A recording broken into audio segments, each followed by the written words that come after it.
Welcome to the Fear and Greed Afternoon Report for Tuesday, the 14th of March, 2023. I'm Sean Aylmer.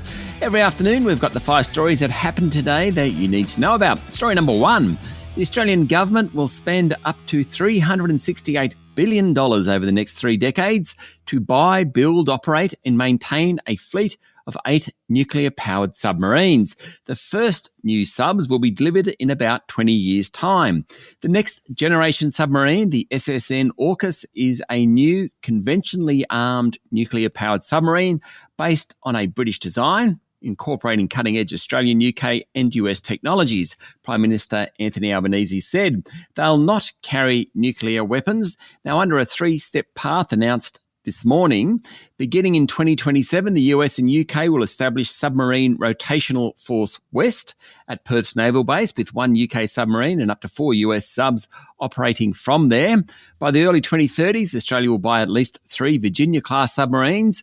Meanwhile, construction will get underway in Adelaide in the latter part of this decade on the first dedicated AUKUS-class boat.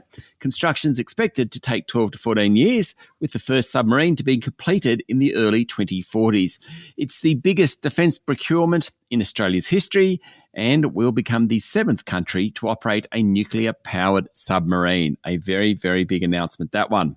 Story number 2, the S&P ASX 200 closed the day down 1.4% today to 7,009 points, though for most of the day it traded under the 7,000-point mark. Tech stocks were sold off hard. Market leader WiseTech fell nearly 3%, while 2 of the worst performers in the ASX 200 were BrainChip Holdings and Computershare. Energy stocks took a hammering after the price of oil tumbled to levels last seen late last year. BHP and Fortescue both fell nearly 2%, and they had plenty of friends. Diversified miner South32, QBE Insurance, and gaming manufacturer Aristocrat Leisure all lost plenty of ground.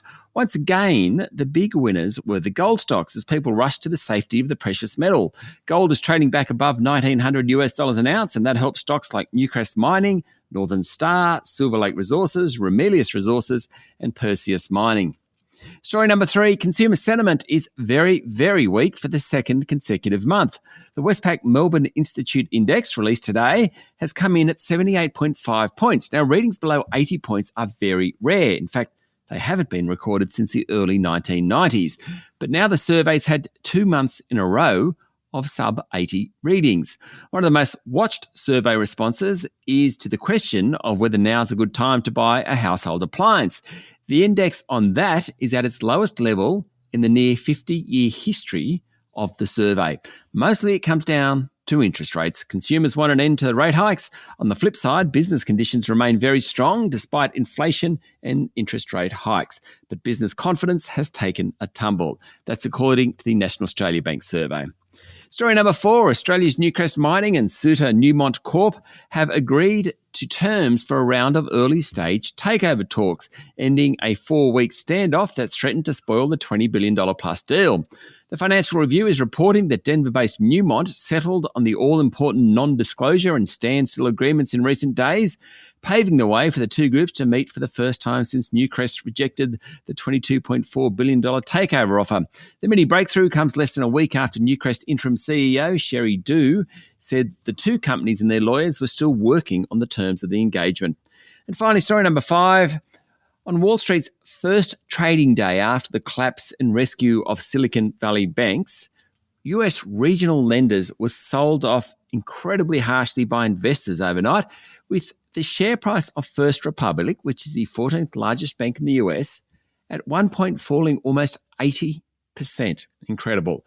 The leading index for regional banks was down more than 10% during the session before trading was halted in a number of stocks. First Republic later resumed trading and its share recovered somewhat, but it's still down 62%. Of course, that's all on the back of the failure of Silicon Valley Bank. That's it for the afternoon report for Tuesday, the 14th of March, 2023. Don't forget to hit follow on the podcast and find Fear and Greed on LinkedIn, Instagram, Twitter and Facebook. Join Michael Thompson and I tomorrow morning for the Fast 5 by Fear and Greed, the top 5 business stories you need to know in just 5 minutes. I'm Sean Aylmer. Enjoy your evening.